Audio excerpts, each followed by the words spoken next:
Hello, dear friends. How are you? Welcome to Tea with Amber. Stories, reflections, inspirations during uncertain times. I'm so happy you're all here with me. I hope you have your cup of tea with you. This has become such a lovely ritual, hasn't it?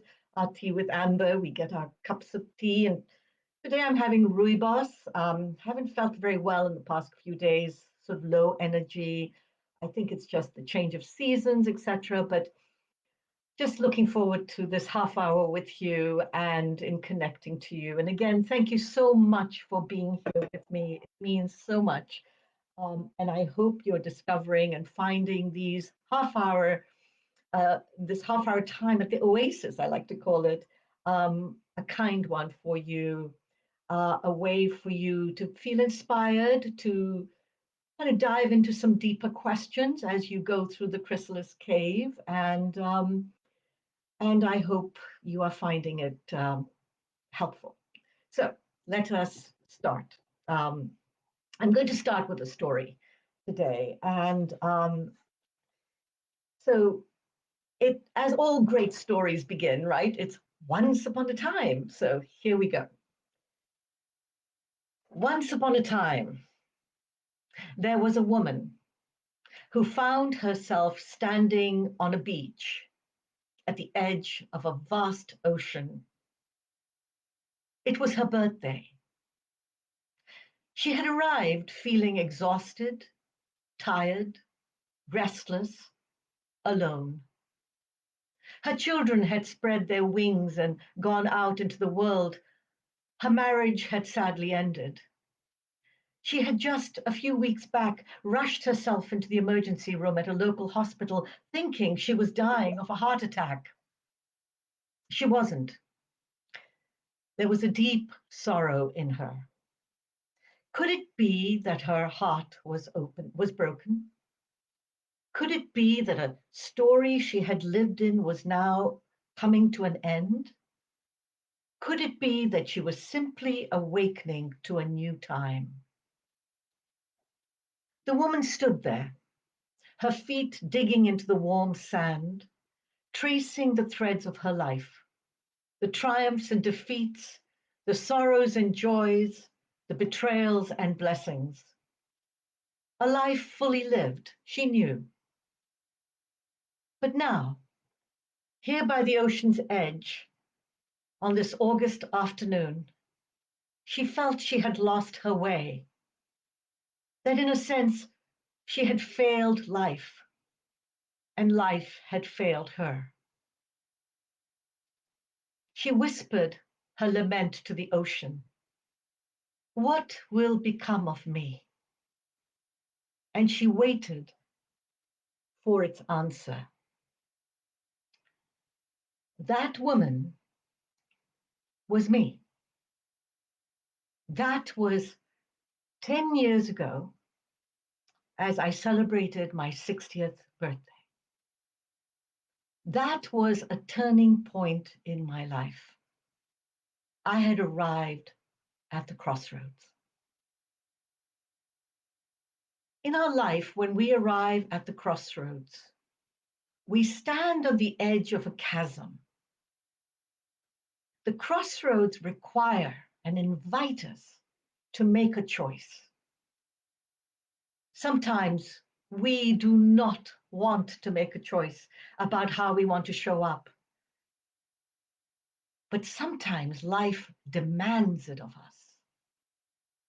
And here we are in this time of the chrysalis cave, this time of the quarantine, this time of the pandemic, and we recognize that we are all being asked to make a choice, both at the most intimate level in our own lives, personal lives, and at the planetary level, the global level. Choices are our power shield.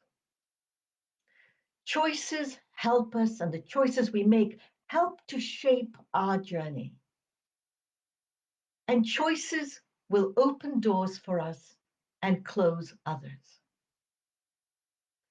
Often we make our choices from a place of fear, from old tired habits. And sometimes we are led to a moment when we are invited to make a choice from a place of joy and possibility. There's a wonderful story. Many of you may know this. I have always loved it. It's a Navajo story of a grandfather and his grandson. The grandfather says to the grandson, "Child, there is there are two wolves inside my heart, and they are at war. And one of the wolves is helpless, powerless, sad, despairing.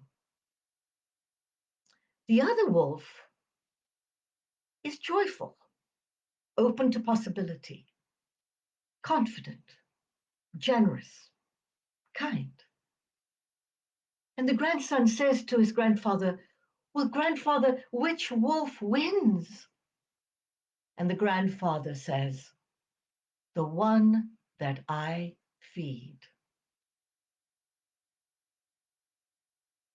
So when we feel helpless, when we feel distracted or in despair by our lives, let us remind ourselves that it is the choices we make, premised and highlighted by a certain sense of possibility, by an open-heartedness, by a sense of discovering what is, how we're going to show up in our lives, that actually becomes the one we want to feed.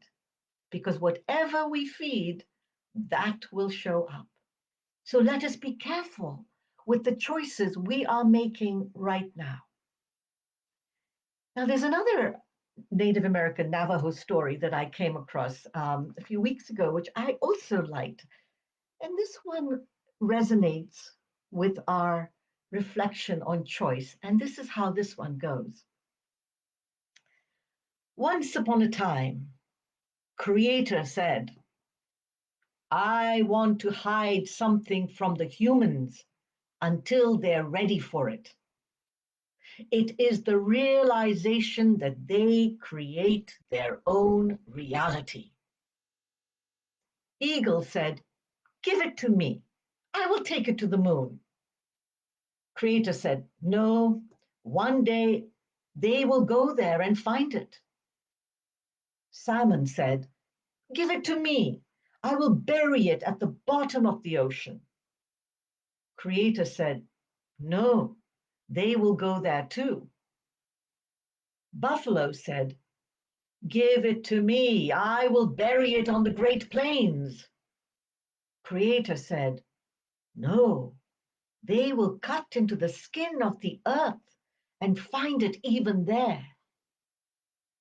Then Grandmother, who lived in the breast of Mother Earth and who had no physical eyes because she was blind, but who saw with spiritual eyes, said, "Creator, why not put it inside of them?"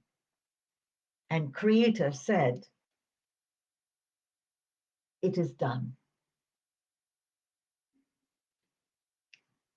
The secret that is hidden in all of us is that we create our own reality. Therein lies our power. The question is, what is the reality that we want to create? What is the story we want to live in? What are the choices we want to make? Many of us abdicate the responsibility of creating our own reality. And I understand that we live in a time where we are feeling the imposition of so much on us. Controls, freedoms being taken away. I understand that, but there is this other place where each of us has the responsibility of creating the world they want to live in through the choices they make. So, standing at the beach that day, in my sorrow, in my inquiry, in my quest of what will become of me, I had to pay attention to the fact that I could create my own reality. And so I stood there on the edge of that beach and I made a declaration. I declared that my 60s was going to be my most exuberant decade. And that's what I said. And I shouted it out to the waves on the ocean as if they were cheerleading me on. My 60s will be my most exuberant decade.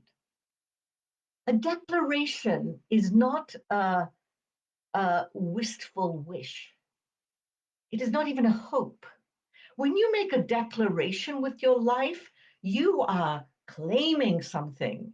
You are standing in the energy of your creative power. You are holding yourself accountable. You are making a vow with yourself. So, in that courageous moment of declaration, the next voice that came through very quickly because it knows how to creep in was the voice of, well, great, Amber, you're going to have an exuberant decade in the 60s, but how are you going to do that? Now, let me quote here Langston Hughes, who said, where is my quote? Um, who said this? Hold fast to dreams, for if dreams die, life is a broken winged bird that cannot fly. Often, when we have a dream, we will very quickly go to that place of, well, how is that going to happen? The how is not a visionary question at that moment.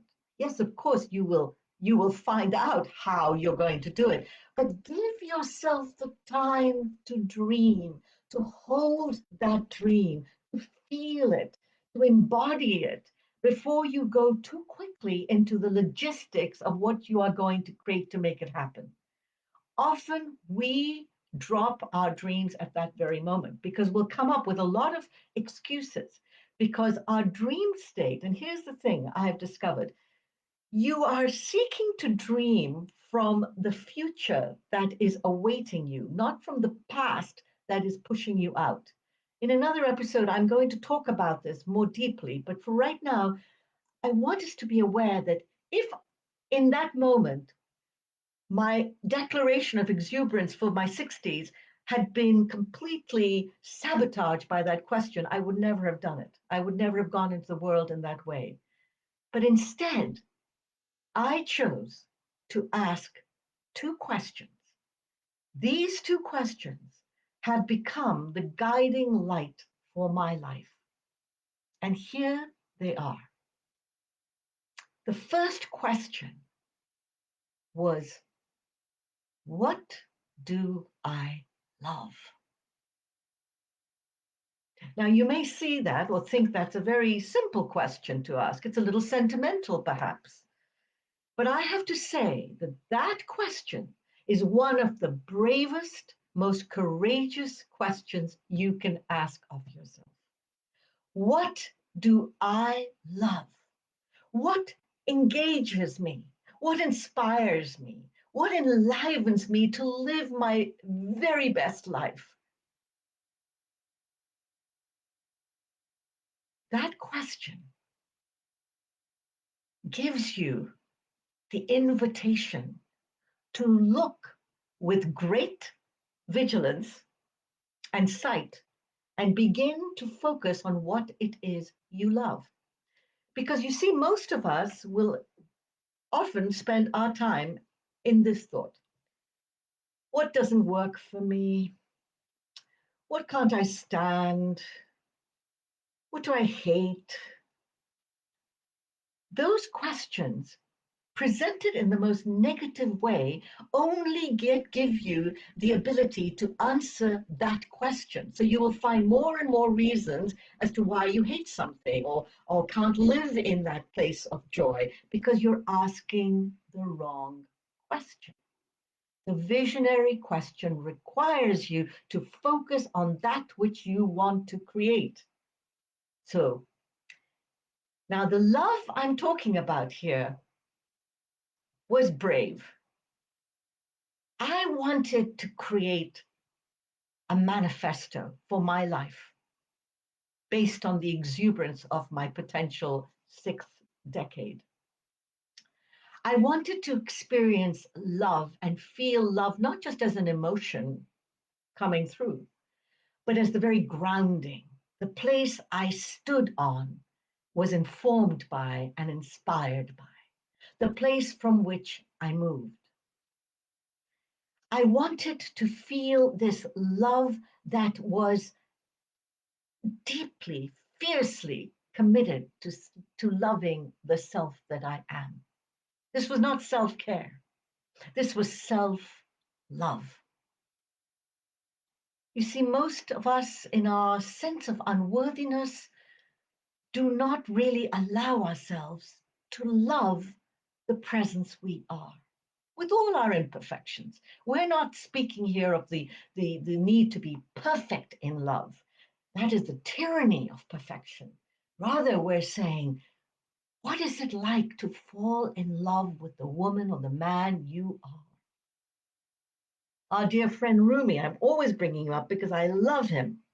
Rumi says, "You are a manuscript of a divine letter. You are a mirror reflecting a noble face. The universe is not outside of you. Look inside yourself. Everything that you want, you already are that." I wanted to live from a place of love in which love was responsible for creating its reality, not looking to be rescued. And here we can go back to the fairy tale story that Prince Charming will come and rescue you, and you don't have to worry, and one day this will happen. No, no, no, no. This love I'm talking about requires the most profound sense of responsibility. Responsibility to you and how you're going to shape your journey, claiming your sovereignty as you steer the helm of your ship. This is not a weak love I'm talking about. This is a love that requires a sense of disciplined devotion, devotion to celebrating life, a devotion to honoring Mother Earth with reverence, a devotion to the discipline of feeling the humility, the fragility of being human, imperfect, yes, but at the same time, devoted to the practice of being the life force that we are. Life is a precious gift.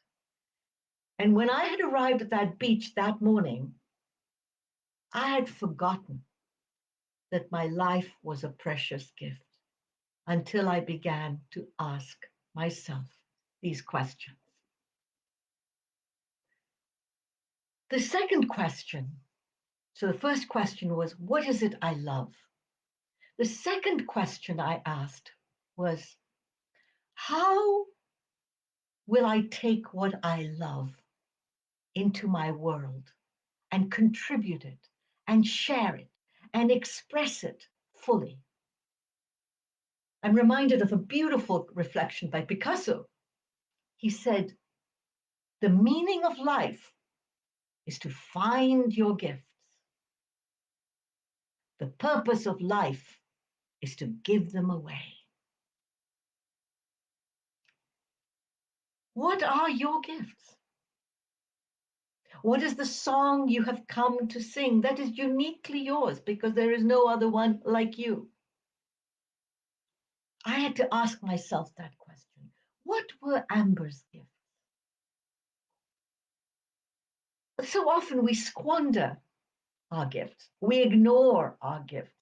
We're afraid of our gifts. We don't feel worthy of our gifts. Many of us live in a place of profound shame around the way we are moving through life because we feel a sense of unworthiness. But when we recognize that our purpose is to discover our gifts and give them away. Now we fully claim them. We align ourselves with those gifts that are ours. So six, over the 10 years of my exuberant sixth decade, I spent a lot of my time really discovering, exploring what these gifts were that were uniquely Amber's, and then to shine them out as brightly as I can, not from a place of superiority, not from a place of specialness, but from a place of unique, divine preciousness. So those were my two questions standing on the beach that August morning on the edge of the ocean. And I want to really remind you that at this time in the chrysalis cave, ask those questions seriously, not flippantly, but with great seriousness and great clarity of intention. So, what happened to me over the next 10 years as I embarked on this journey? I went with a spirit of adventure. I went into my world with curiosity. I saw my life as an experiment in a new way of living. I reimagined and redesigned my life, and the many, many beautiful treasures awaited me. Within a year of that moment on the beach, I found myself in the foothills of the Himalayas because India is one of the things I love. And would you know it, within 9 months, this would happen. Something is telling me the video is having trouble playing this video. I don't understand. But anyway, perhaps if you can hear the audio, um, we will continue. Sorry about that, guys. I don't know what's going on, but anyway, I hope you can hear me. Can somebody let me know if they're hearing me?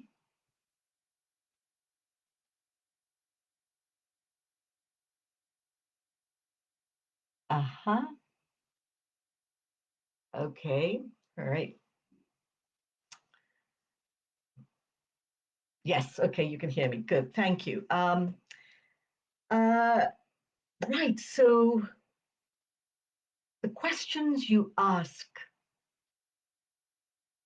are critical to the journey you have embarked on. It's the questions we ask, the questions we don't ask, and the questions we're afraid of asking that will shape our journey.